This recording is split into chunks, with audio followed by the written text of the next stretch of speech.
So I got myself actually two stainless steel crosses to wear, and I think it was a good idea. I was previously very unconvinced about this kind of display, and I associated it with Roman Catholicism and all the rest of it. But now I'm just wearing it because it's a nice piece of jewellery, and I think it looks fine.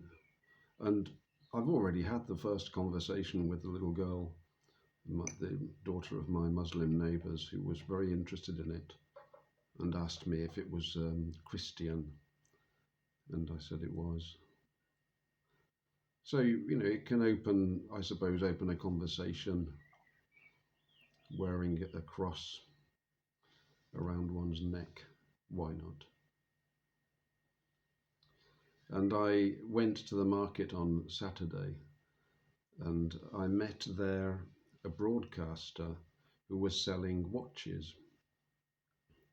He had various vintage watches, and I was talking to all the people on the different stalls, and he recommended these watches to me, and he said that the one that had taken my interest was this one, which is a vintage Citizen automatic watch. I like automatic watches, and he said something to the words of it's about £80, but he's going to get rid of it because of the time. It was nearing the end of the market. It would be £25 to me. And we got chatting. I bought the watch, obviously, and we got chatting. And he was interested in metaphysical themes. And he told me that he was the managing director of a local radio station, a private radio station, he said. And they have a feature on Monday evening which explores issues like the nature of time, which I'm interested in also. And so we had an interesting chat on that theme. And then I suddenly realized that he was a broadcaster, that he's somebody working in the media, and that aroused my suspicion, because I've always been convinced that the media is completely co-opted. And I tried to probe whether there was any public money going into his radio station, and I think he was a bit evasive on the answers to that. And then when speaking of the themes of this Monday evening show, he started talking about extraterrestrials. And so I don't know whether I pulled out my Bible, but I certainly said that, I stand on the authorized version of the Bible, so I'm not really very interested in the extraterrestrials theme. It's a New Age exploration, and once the Bible had been mentioned, he almost recoiled slightly, I could see. I mean, he was still very polite, but it was clear that we were on different shores. And so it is. And it was even clearer that we were on different shores when this £25 watch ran perfectly for about 8 hours and then stopped, never to start again. So basically I took my £25 and threw it down the toilet, which I can ill afford to do at the moment, because a vintage watch that stops working can be fixed, but it will cost you probably £200 to fix it. So it's not worth it. So there we go. I'm not suggesting that there was any malice or intention to deceive, but I am distrustful of people who work in media. It just comes with the territory, I think, having seen so much deception in the world. And another thing that I've realized this morning with my new diet, apparently I'm probably not eating enough, and that could be an explanation for my tiredness. I thought, well, I'm eating steak and eggs and butter, so that'll be plenty. But I started looking into it, and they don't contain very many calories, whatever they are, precisely. It's kind of the source of energy of the body. I don't know whether people say that you need around 1,500 calories a day, and you'd normally get them from, just the variety of foods that you're eating. But when you're eating only meat and eggs and butter and stuff like that, and clotted cream, all of those things don't really contain that many calories. I was surprised to see that a steak, an 8-ounce ribeye, is only about, I think, 500 or something, or perhaps even less calories. I think less, actually, about 300. And I can't eat, I find it hard to eat even 2 of those a day, let alone 3. So I need to look into that and probably increase my calorie intake in line with my level of exertion. It's an exploration, this thing. And another interesting thing about diet, which I'd like to share, I've been going backwards and forwards in the Bible, to particularly Leviticus and Genesis, to explore this matter of what we eat and why we eat it. And I found something quite interesting. I'll just grab the Bible, which I could have prepared beforehand but haven't. And back in Genesis, at the time of the curse,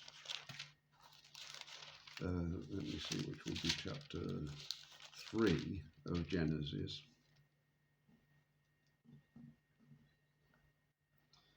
Verse 18 of chapter 3, which is God speaking to Adam, the Adam, are the words, "Thorns also and thistles shall it bring forth to thee." This is the ground which is cursed. "And thou shalt eat the herb of the field." So going by that verse, our eating of green vegetables is actually part of the curse. So it's not really surprising that they're not great for us. Just an interesting thought that came to my mind. And the other reason that they're not great for us is that they've been hybridized. This is one of the problems also. And Dr. Sabi, I don't know whether anybody knows Dr. Sabi. I recommend looking him up. He's done some good talks. He's no longer in the world, according to the newspapers, but who knows? From the Honduras, I think. He was kind of an alternative nutritionist and a Bible believer in his words, although I think he confessed to never having read it. He pointed out that the problem with so many modern foods is the hybridization process, and that has changed their nature in ways that has made them far more toxic to the body. And I think this is true, across all sorts of plants. I learned, I'm sure maybe people know this, but things like carrots, they're not real things. They're only quite a recent invention. The original carrots were quite different in color and shape and nutritional quality, because the industrial process, I guess, has persuaded farmers to opt for hybridized seeds that produce a higher yield in all sorts of areas, and particularly in wheat, but all over the place. And Dr. Sabi claimed that it was these hybrids was one of the main reasons for our sickness. But getting hold of non-hybridized food sources isn't easy. Even in the matter of hemp, the original species of Cannabis indica and Cannabis sativa, I'm sure they exist, but they're not easily obtained on the market in seed form, or as bud or anything like that, if anybody is living in a country where those things are legal. Um, they sell these seeds which are just with fantastic names, and they're patented and hybridized.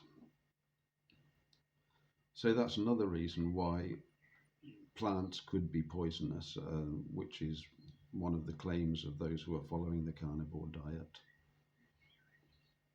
Perhaps they were far less poisonous in the olden days, and the same is true of fruits. Fruits have been made super sweet and they've been changed. And this process of hybridization, I think a lot of the work for that was developed by a gentleman called Mendel. I don't know, I haven't checked when he was working, and maybe in the 1700s, Mendel. Just taking a stab at it. And interestingly, also, Mendel was instrumental, or was used, I don't know whether he was personally responsible, he was used for developing the false narrative of evolution, that a measure of hybridization would occur in the natural world, and that would lead to the development of the species. And that's how come slime became people like me over a very, very long time. I think, more than 20 years, probably. They would say 200 million years or some nonsense like that. So Mendel, you could argue, was part of the Charles Darwin and the whole deception that has been practiced upon mankind for many, many years now, centuries indeed. So there's another aspect to look at if anybody's interested in this matter of diet and how to be healthy. I'm still struggling with carnivore. There's a lot to sort out with it, but I'm sticking with it because I've seen some improvements in my health, and I can feel that a lot of ancient issues really are coming to the surface and getting sorted out, and the process isn't necessarily pleasant because, of course, if the body's releasing toxins that have been stored up over a lifetime, then those substances are going to get into the bloodstream and then be transferred to the kidneys and all the rest of it. And in that process, they can produce pain and inflammation in the body even more than one normally had, because it's like stirring up a wasp's nest, I suppose. But a lot of the wasps will be freed and will fly away, but they might make a bit of a nuisance of themselves while they're doing that. That's just my approximate idea of what might be going on. The same idea existed also in homeopathy. I remember I did homeopathy in Italy. Well, I started in Oxford actually, so I followed it for many years. I no longer really follow homeopathy. I stopped when I got into my philosophical period and started following Molyneux and started looking for empirical evidence, and homeopathy really, there were quite a few red flags about the whole practice. It's a fairly recent medical practice, and of course there's a lot of money in the industry also, and a little bit of magical thinking perhaps. Having said that, I think it was far safer and far more beneficial than standard kind of medicine. I forget what they call it. Allopathic, is it? Where they try to solve symptoms by using the opposite substance, whereas in homeopathy theoretically they solve symptoms by giving you more of the same. But it's a bit questionable about the actual mechanisms involved. But my homeopathic doctor in Italy was very, very good. And if she tells me to take Natrum Muriaticum even today, I probably will go and get some just in case it'll work. I no longer believe in it. I don't know whether I ever really did believe in it.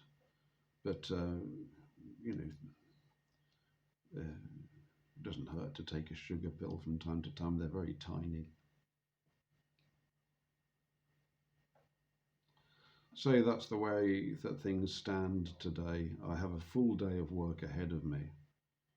This is the problem with my job at the moment. When I finally managed to get some work, of course it was too much. And the deadlines are too tight. And if you don't work to a tight deadline, you won't get the contract. And this is the way that corporations drive the world. They have no care, of course, for one's right to a holiday and to healthy working hours. In order to deliver this job, I shall have to work probably, I haven't started today yet, but these are like 12-hour days in front of the computer, and just exhausting. And I can't do that stuff any longer. I find it very stressful. And stress is another thing that influences diet, because stress drives cortisol, and cortisol lowers testosterone, and all sorts of things start happening. Stress is grand, but you need to be able to de-stress as well. And when you have, deadlines and production managers breathing down your neck and hassling you, it's very difficult to de-stress. But I'm doing fairly well at that this morning. I've had a bath and I'm chilling out. And I thought I'll just have a few words and see if this new microphone is actually doing the job that I bought it for. I think it's better than the old one. Anyway, let me know, and God bless everybody today, and have a wonderful day.